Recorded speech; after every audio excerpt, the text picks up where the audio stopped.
You're watching The Science Behind Happiness by Dr. Alyssa Gall on Resonance Wellness TV, part of our Whole Life Medicine Alleviate series. Keep in the loop about future webinars and events on whole-life-medicine.com. So good evening, everyone, and welcome to The Science Behind Happiness. My name is Dr. Alyssa Gall, and I'll be your host and guide this evening about all things happy. So most of my free webinars have covered aspects of Alleviate, which has much more to do with looking at root causes, the need for detox, and the identification of missing ingredients. But our lecture tonight will focus on points from the perspective of Align from the whole life medicine model. And that's the second step in health strategy at Resonance Wellness. And hopefully it will give you a taster of what's possible as you up-level your health. Because in Align, patients are learning what needs to change to have a transformational experience of themselves. So in this lecture, we're going to be talking about a component that has a big bearing on happiness, which is the road to awareness. Level 2 healing in Align really does require us to recognize the pattern of what's been created in us. So who or what is at the controls? And what do we know or learn subconsciously that sets us up for what we're experiencing? That's a really crucial tipping point into a truly different place of understanding your health and seeing your health picture as the result of and the cause of what you hold in your awareness can really liberate function and bring you to center. So I think you're going to see what I mean as we spend just a little bit of time investigating the topic of happiness. So we're going to start here with the definition of happiness, which you would think is relatively easy to do, but the dictionary defines happiness as the state of being happy, which sounds obvious, but it is really a bit ambiguous.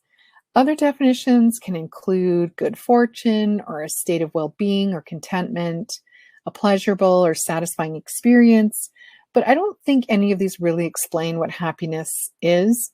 The ancient Greeks defined happiness as the joy that we feel when we're striving after our potential.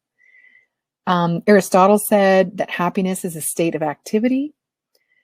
So when asked about the requirements for happiness, Eleanor Roosevelt said that it's a feeling that you have been honest with yourself and those around you, a feeling that you've done the best you could, both in your personal life and your work, and the ability to love others. And famous Canadian, Michael J. Fox, said, "My happiness grows in direct proportion to my acceptance and in inverse proportion to my expectations." And, you know, he's actually got some key features there that we're going to see today. So the field of psychology describes happiness as the experience of more positive emotions like joy or interest and pride than negative emotions, such as sadness, anxiety, and anger. So maybe we're getting a little closer with each one of these definitions. But to get a bit more specific, let's consider this definition. Happiness is the appreciation of life and moments of pleasure, but overall, it has to do with the positive experience of emotions. So you can think for a moment about how would you define happiness yourself? It's a pretty challenging question. So in English, I feel like we have a poverty of expressions on about happiness. Mostly I'm saying this because I'm familiar with other languages and other locations that treat it differently. And having lived in the United Kingdom for a year, I can say that happy and not happy are really only very marginally delineated in that country in expression. Everybody has very stiff upper lip. Nobody wants to get too excited. Whooping it up even in the pub is just frowned upon. But in other languages, we have words like in Italian, we have this word fiero. It's a kind of happiness that you accomplish something in the face of a challenge. In Yiddish, I'm gonna like not say this correctly, but I think it's daches. It's a pride in one's children. But my personal favorite is this German expression. It's Schadenfreude. It means joy in other people's misfortunes. It's a German word. And I'm going to give you two examples of this because it totally cracks me. It actually makes me happy to talk about Schadenfreude, which is maybe saying a lot about my personality. But there's a German word, and it's Wohlverpackungsfreude, which in English translates literally as well wrapping pleasure. And if you're going to translate it into English, it would be kind of like the uncomplicated delight of the perfectly wrapped parcel. And there's a lot of excitement about parcels in Germans. I grew up with my Oma and Opa. They were perfect illustrations of that. My Opa used to be so excited. Did you get your parcel? It's a big thing. It's like brown paper packages wrapped up in string. That's where that whole thing comes from, Sound of Music. Or there's another example that I think is a great example. There's a word that's Begierde. It literally translates as fear desire, but basically it means the attraction to something you fear or find unpleasant, so it's like poking the dead thing in the street. So interestingly, worldwide, nobody has a single word for being happy for another person. Everybody worldwide fakes that. There's no specific word for that emotion. So I think it's interesting, because when we look at language, it's so indicative sometimes about how we truly feel about things.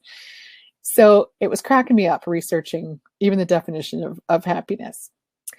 So next, I wanted to kind of lay one major association that people have with happiness, and that is that we assume our happiness is related to material circumstances.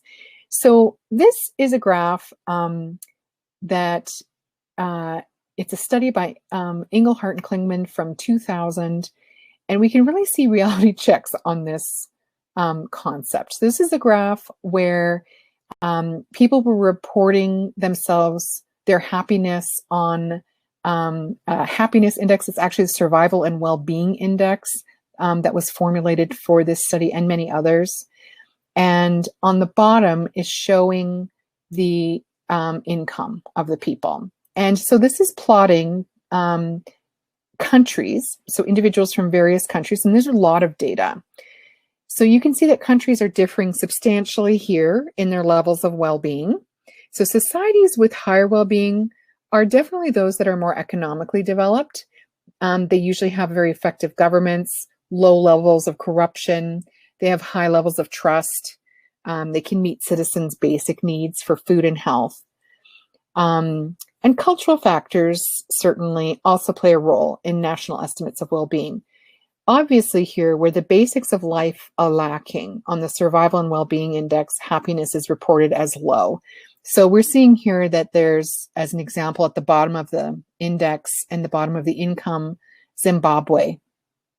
And what these circles are showing here is like roughly what they're doing is circling around a handful of different unifying factors. This particular graph doesn't show all of the different subgroups that are related, but what's really interesting is that countries, generally speaking, cluster if in either geographical or social relationship to each other.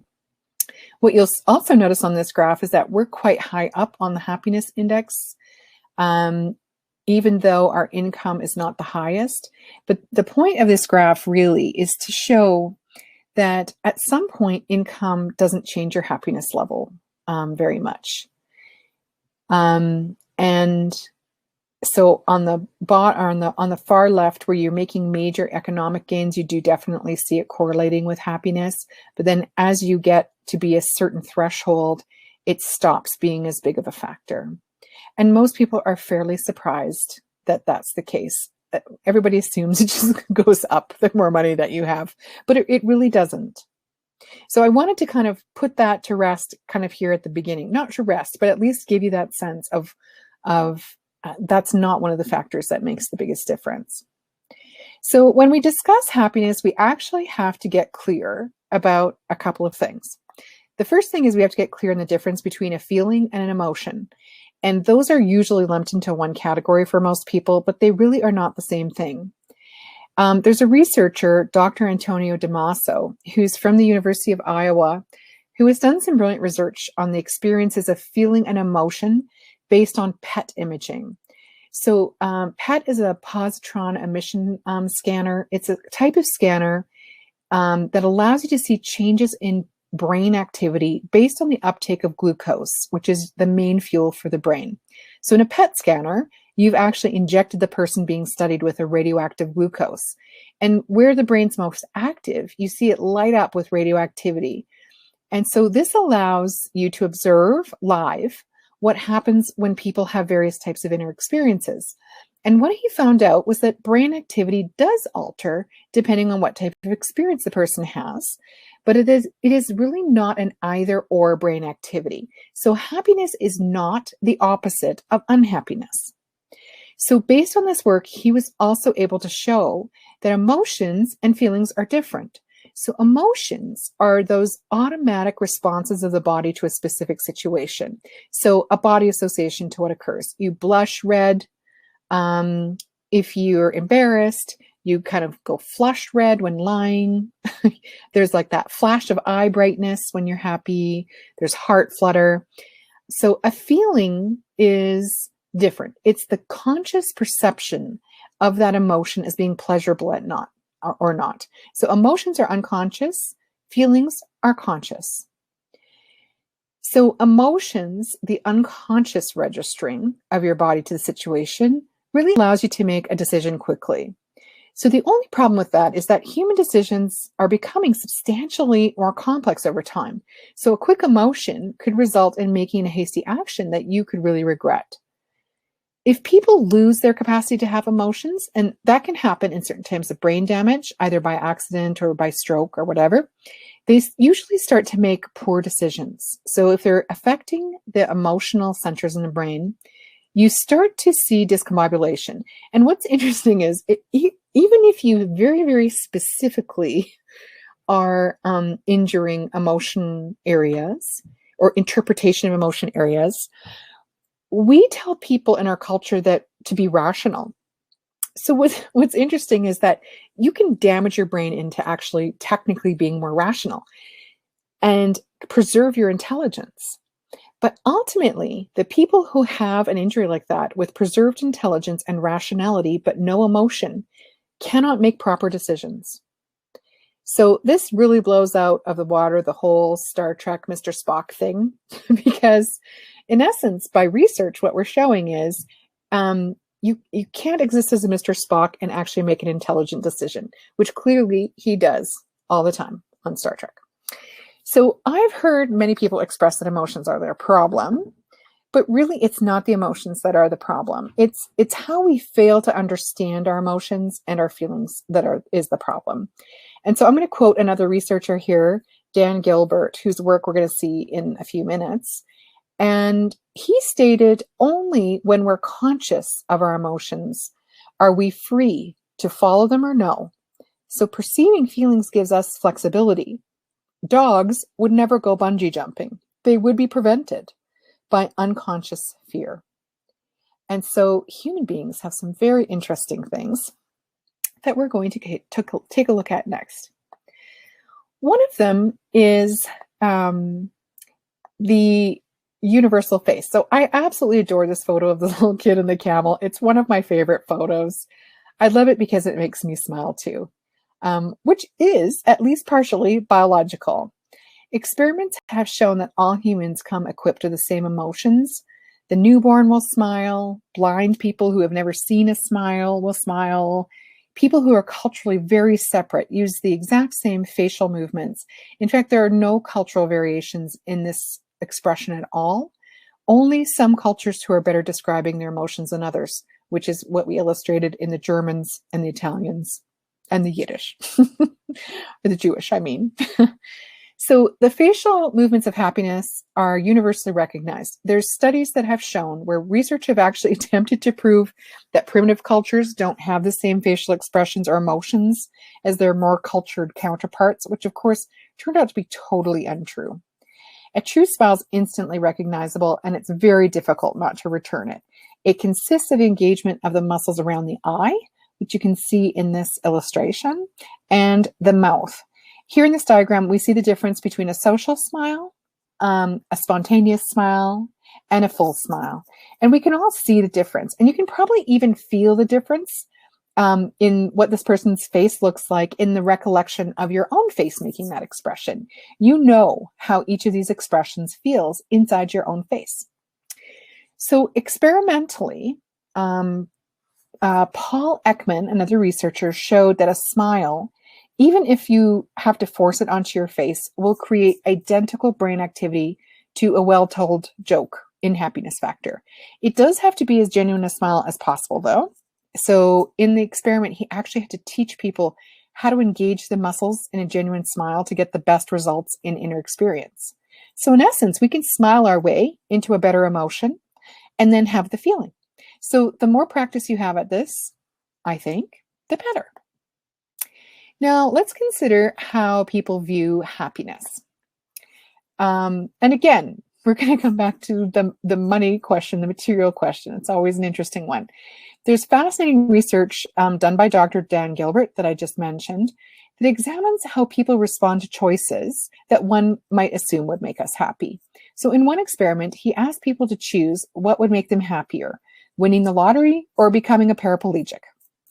Now, of course, everyone thinks they know the answer to that question. However, further research shows that after a year of actually having either won the lottery or having become a paraplegic, both the lottery winners and the paraplegics reported about the same level of happiness,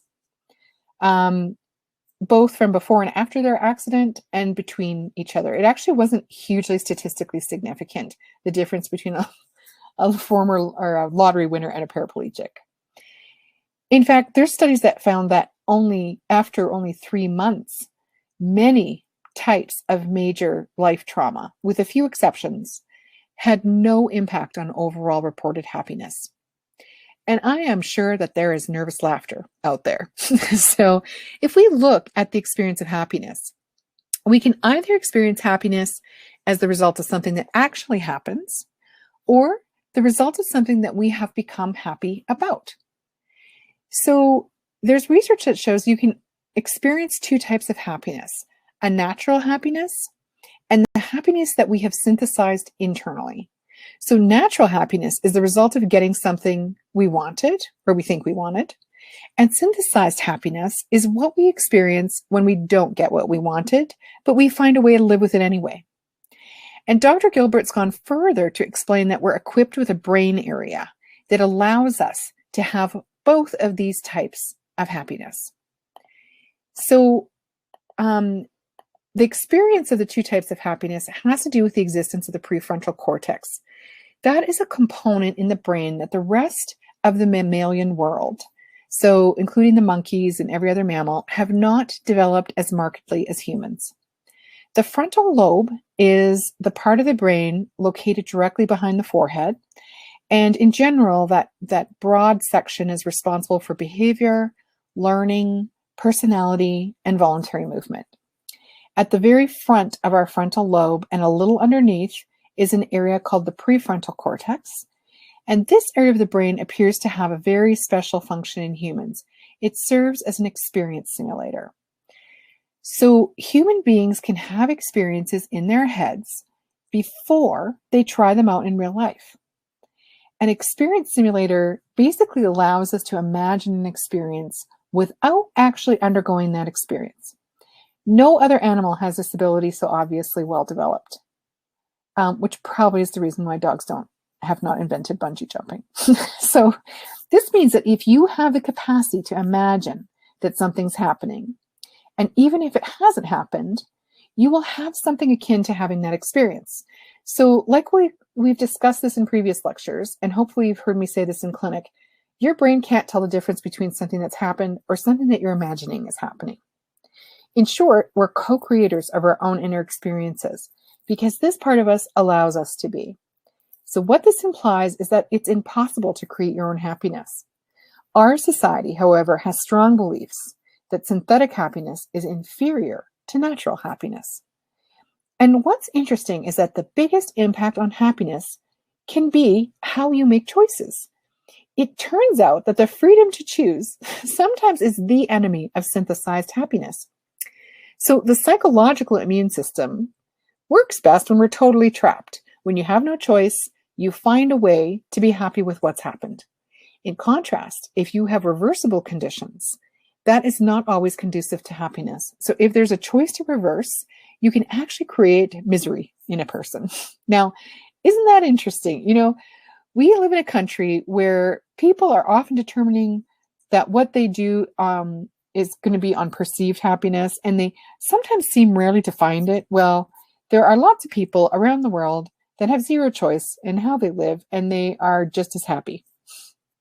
So there's a Shakespearean quote that you have to think of with respect to this, and that is the quote, "'Tis nothing good or bad, but thinking makes it so."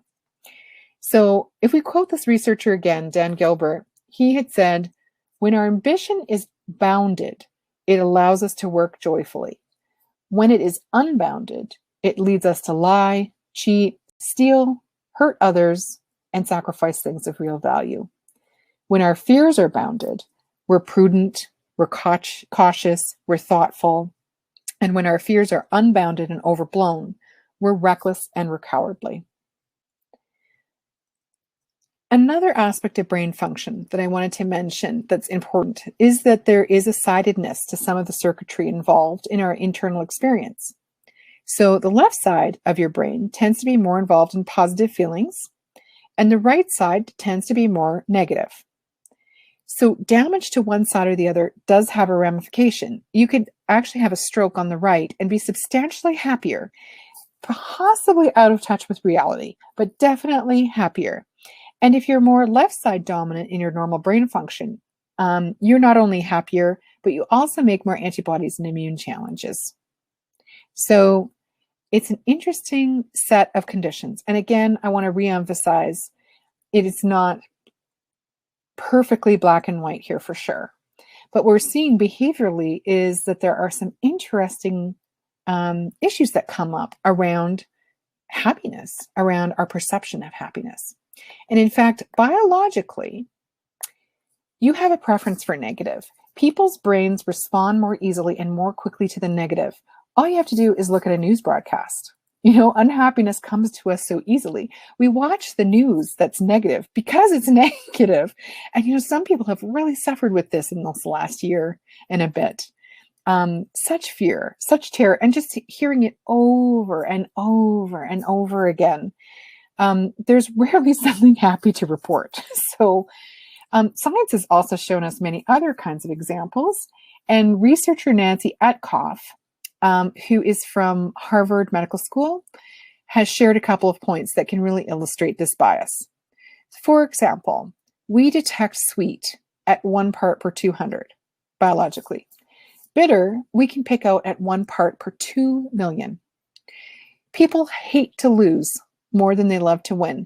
And there are experiments that show this bias when playing games or even playing life, that we would much rather be cautious and not lose what we already have than play to win.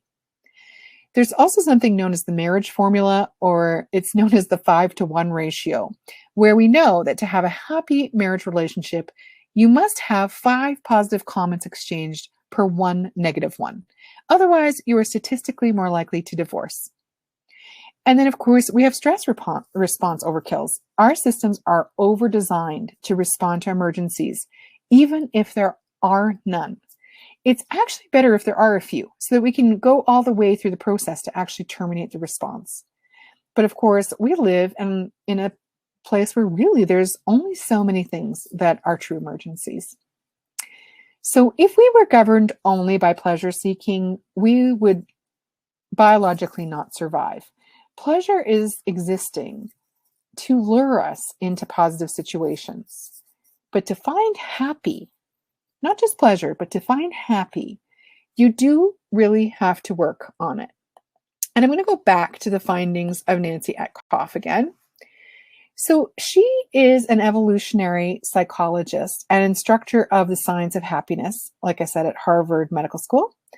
And her findings do reinforce things we should have known all along, like the fact that having flowers in the house makes us happier. She even says we're wired to pursue happiness, to enjoy it, and to want more and more of it. And that happiness is contagious, and then our happiness will have positive effects on our friends and even our friends' friends. It basically spreads like a disease. But her research into question of happiness also exposes some surprising results. And one of the key points in the science of happiness is that happiness and unhappiness are not endpoints of a single continuum. I did mention this before, but if you get less miserable, you don't necessarily get happier. There's systems that work in parallel. It is not the same system. So I'm sure many of you have also heard me say this is true of stressors as well. A fun event doesn't cancel out a tragic one. Our lives are not a pile of plus and minus signs. So happiness is really more of a process where you're getting the addition of small things that move you in that direction. And many of our pleasures are innate. The response to the natural world is a great example. Nature is very restorative, and we're going to see some data on that shortly. People generally are happiest when they're absorbed in something or someone else, or sports or sex, because being alone is not natural to the human being. And when we're focusing on me and not we are not as happy in general. We like to imitate empathy and express compassion when we're with other people. Cooperation really lights up our brain reward centers. Happiness can be related to a degree to social status, but it's different than in animals. In animals, dominance is what happens. So there's like a fight for who gets to be the most pleased with him or herself. Humans use additional routes. They have this route, it's called the prestige route, which is related to multiple talents and not just like brute strength. So Einstein may not have been attractive to most people, nor was he a force of dominance, but he is the most famous person worldwide for having been so smart, even if the average person has no idea what he even discovered. And there is some thought that genetic inheritance may determine a certain percentage of happiness. There are experiments on identical twins that show that they are likely to respond similarly to questions about how happy they are. But genes are not determiners because, as we've spoken about before in past lectures, epigenetic factors such as how you grew up or how you were raised has a big influence on gene expression, as does diet and all those other things. So anything that's epigenetic can also have an impact long-term on your happiness. Now, let me preface this next slide here by saying that you have 1 billion synaptic connections in your brain. Happiness versus unhappiness is not the presence or absence of one neurotransmitter. However, there are some correlations between the actions of a neurotransmitter and a final result. For example, serotonin has been called the happy neurotransmitter because of its mood-boosting effects. And lack of this neurotransmitter is associated with depression. But again, your behaviors can change your serotonin. For example, if you focus on positive memories of things you're grateful for, that increases serotonin production. There are also things you can do that are a good habit that increase serotonin production and change your mood, like getting sunshine. So when our skin absorbs sunlight and produces vitamin D, that in turn helps us to produce serotonin. There's also the participating in exercise, such as going for a walk, that also improves people's moods. Now, another neurotransmitter is dopamine. That's known as the pleasure neurotransmitter. It is an increaser of our drive to accomplish a goal so that we get the pleasure of the reward. And this reward system that uses this neurotransmitter dopamine ends in the prefrontal cortex, which we just spoke about. And so people have been shown to increase their dopamine by actually setting goals and then achieving them. And it can be something simple. It doesn't have to be, I achieved world peace this morning. It can be, I made my bed. And exercising also improves dopamine levels, along with serotonin. There's also a chemical named oxytocin that is known as the love hormone, and it's released upon physical contact. So from like childbirth to hugging, oxytocin is there. It provides feelings of love and trust. It is actually a kind of internal opiate. It's found all over the brain, and it works in the entire body as a hormone. So if you get a massage or you have prolonged physical contact, like a good deep hug, that releases oxytocin. So if you hug and cuddle your loved ones often, or whoever you can chase down in your house, your cat, your bear, your teddy bear, anybody that you can find, that will improve your oxytocin levels. So what's interesting to me is the functions of these 3 specific compounds can either be additive in an experience or not. So, for example, with respect to relationships, Lust is related to the hormones epinephrine and testosterone, or estrogen and testosterone. Romantic attraction utilizes the pleasure system, and that includes serotonin and dopamine. But the attachment of long-term relationships uses oxytocin when we form a long-term bond. So anybody in a long-term relationship has possibly had the experience of these items being separate. Like you go from lust to romance to commitment. But there's also examples of where we can maintain all three categories in a relationship by intentional cultivation. Now, we've already looked at the influence of money, which, like I said, increases a little bit of happiness, but the effect is relatively small. So when people pursue money, they forget the other pleasures of life. So the wanting system, kind of equivalent to the lust system in early relationship, overrides the pleasure system. And we're not as pleased with our accomplishments. So we have to intentionally cultivate appreciation to maintain the happiness of the things that we accomplish money-wise. And we're going to look at this further in just a moment. I just wanted to point out that there are a couple of other modifiers of your experience that have been posed related to the polyvagal theory of Stephen Borges. And I don't know if you've heard about this. It's become a lot more of a buzzword I've seen in the alternative health community, although this is not a new theory. This is an understanding of how our body reacts to various challenges based on the evolution of the nervous system over time. So Dr. Borges had this thought that there are older circuits in the brainstem that can be inhibited by higher circuits. So our reactions to the world, the newest circuit is the social engagement system. So the muscles of talking and facial expression and listening. So this is linked to the nerve also that regulates the heart. And when this system doesn't work, we see symptoms of dysregulation, like a fight or flight reaction. And if this is not enough, there's a fear system that creates total shutdown and immobilization. So there are lots of responses your body is doing innately that your cortex, your highest part of your brain, is trying to explain when a person has undergone trauma. Like an example would be, if people get into a situation where they were completely shut down during an attack, like a mugging or an attack on their person. They have this kind of feeling afterwards, why didn't I fight? But there's aspects of our brainstem. This is in particular to do with the vagus nerve, this cranial nerve 10, that will sometimes trip off this experience of being completely shut down. So if we don't manage to flee, we just freeze and almost get completely outside of ourselves. Now, there's times where trauma signaling can impede our capacity to be in our higher brain centers. So sometimes people are not achieving happiness or something that they would consider to be happiness because they're in a state where using those centers has actually become very difficult to access because the nervous system is in too much stress. So this graph is the reason that I've had so many of you learn detraumatization techniques and learn heart math. It's because if you can learn how to reconnect to higher cortical centers, you can reframe what's happened to you or what's happening to you in the moment. So now on the opposite end of this, I wanted to talk to you about the quantum change. So I don't know if you've heard this expression, but a quantum change refers to a sudden, dramatic, and enduring transformation that affects a really broad range of personal emotion, cognition, and behavior. And this is a phenomenon that has been described since the beginnings of psychology. There's a very famous book in the psychological literature. It's called Varieties of Religious Experience. It's by William James. And this was written quite some time ago.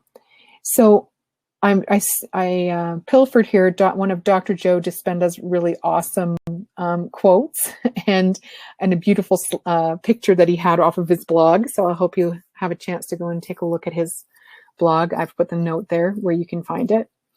But I'm going to give you this example of quantum change. So there was an experiment in 1994. 55 people shared their stories of personality transformation and sudden, extensive cognitive and behavioral changes. And they termed this type of change a quantum change So the majority had reported that because of their experience, their lives were much better, and most were confident that their changes would last. So then those people were re-interviewed, and most people remembered quite vividly the experience that they reported 10 years prior that kind of induced them into a personality transformation. And those kind of experiences kind of fell along a continuum. Some people had one of these quantum changes as a one-time event that really dramatically changed the way they lived. Others experienced repeated changes that were either similarly intense to the initial experience or even milder, but then they kind of accrued it as a continuing growth process. And those dramatic changes continued in these people, and none really described a return to old ways of being.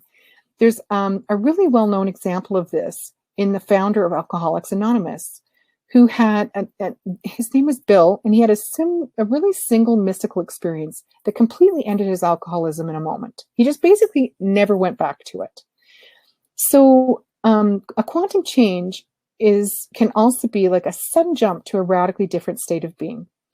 So the most interesting thing to me that happens when people have had an experience like this, or a set of experiences that have made them change their point of view, their perception of what is important changes. That also means that what makes somebody happy is likely to change. And in fact, in this particular study, they showed that men and women did change their stated values based on experiencing quantum change. So what really drove home to me in this study was that we can think beyond ourselves and really rise above a materialist value when we have a quantum change in life. So here on the left side, we'll see that before a quantum change, women's top 12 most highly valued personal characteristics were family, independence, career, fitting in, attractiveness, knowledge, self-control, being loved. Happiness was there, wealth, faithfulness, and safety. And these are very kind of classical values for the feminine in our culture and others. But what was interesting to me is that after the quantum change, it shifted. It shifted into growth, self-esteem, spirituality. Still, happiness was still there, but there was like generosity, personal peace, honesty, forgiveness, health, creativity, loving, and family. Now, you're basically seeing a change of values to things that are more universal and spiritual. And similar things happened in men. So they went from this kind of classic male values, wealth, adventure, achievement, pleasure, wanting to be respected, wanting to have family and fun and self-esteem and freedom and attractiveness, popularity and power, to these similar kind of, to women, spirituality, personal peace, family, God's will, honesty, growth, humility, faithfulness, forgiveness. I mean, we basically see the feminine and the masculine coming together after a quantum change. I feel that this is fascinating because it means that sometimes what makes us happy could be completely transformed. And then likely the studies that we've talked about so far may not even apply as strongly to individuals who have found that inner spark. And I've certainly observed over time that people's priorities really change.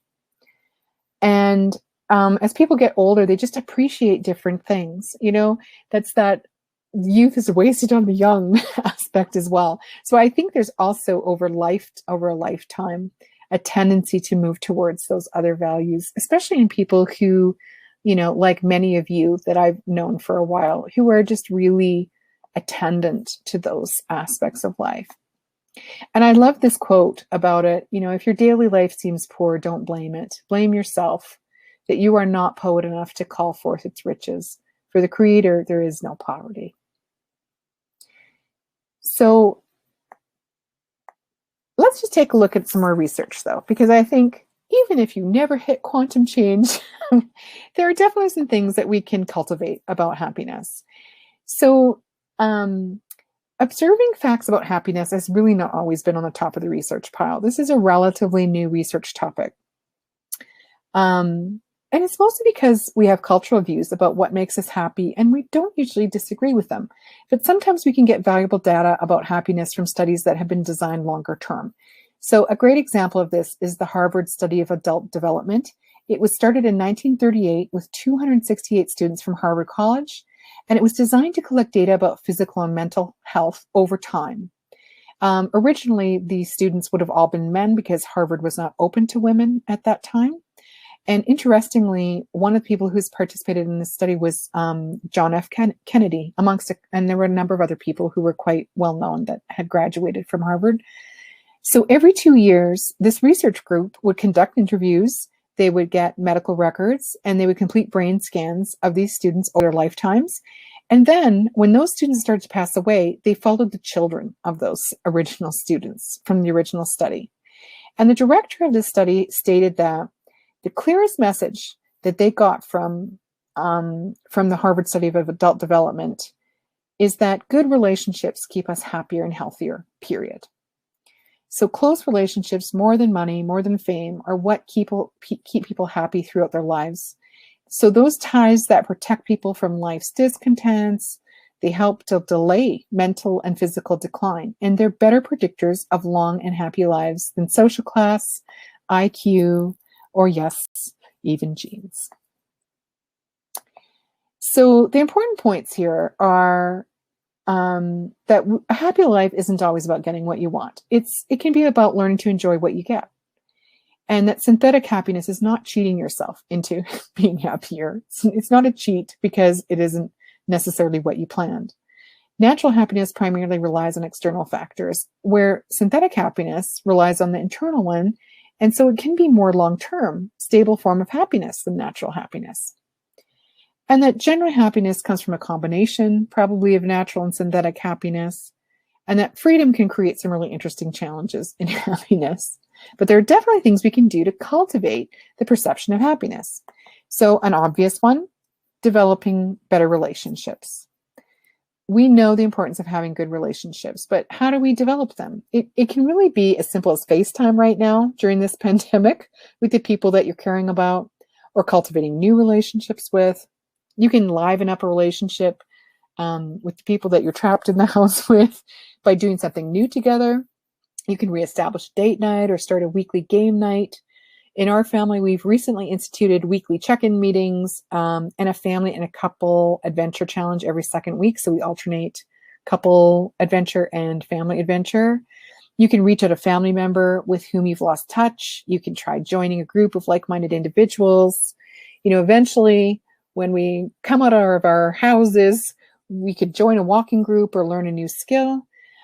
What we've also been doing in our household is planning for what we really want to do when all the limits are off. So we've been gathering travel guides for countries that we've always wanted to see and are making some notes and plans about what we might do. So it's easy to start to do that with your family, and that actually helps you to cultivate deeper relationships too. Gratitude is also a great way to foster a happier disposition. Again, this is kind of like accepting what you have. This is a quality of synthetic happiness. So there is a researcher, his name's Robert Emmons. He's been coined as the world's leading scientific expert on gratitude. And his findings show that people who regularly practice gratitude report experiencing more joy, pleasure, optimism, happiness, higher levels of positive emotions. So you want to make a distinction between feeling grateful and being grateful. So feelings, being grateful is a choice. Feeling grateful, you kind of, again, almost have to fake it till you make it. So a lot of the gratitude things that you can do are related to things that you can cultivate.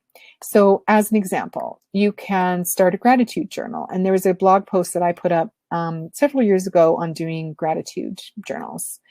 You can set a time every day to recall just like what you're grateful for. And you can reflect on those questions. Prayers of gratitude are considered in many spiritual traditions as a very potent form of prayer. You can get visual reminders as a great way to trigger mindfulness. You can practice smiling. You can practice saying thank you. Writing letters of appreciation regularly can really strengthen gratitude. Take those people that really have gone over and above for you and actually write a note or communicate with them. I've recently become acquainted with the 15-minute miracle gratitude process. That's one by Jacqueline Aldana. And that has proved to be a really interesting addition to my own processes. She's written a really brilliant little book. Again, it's called 15-Minute Miracle, and it shows gratitude processes. Also, research is growing on the connection that nature makes us healthier and happier people. There was a 30-day study that involved people doing something wild every day for 30 consecutive days.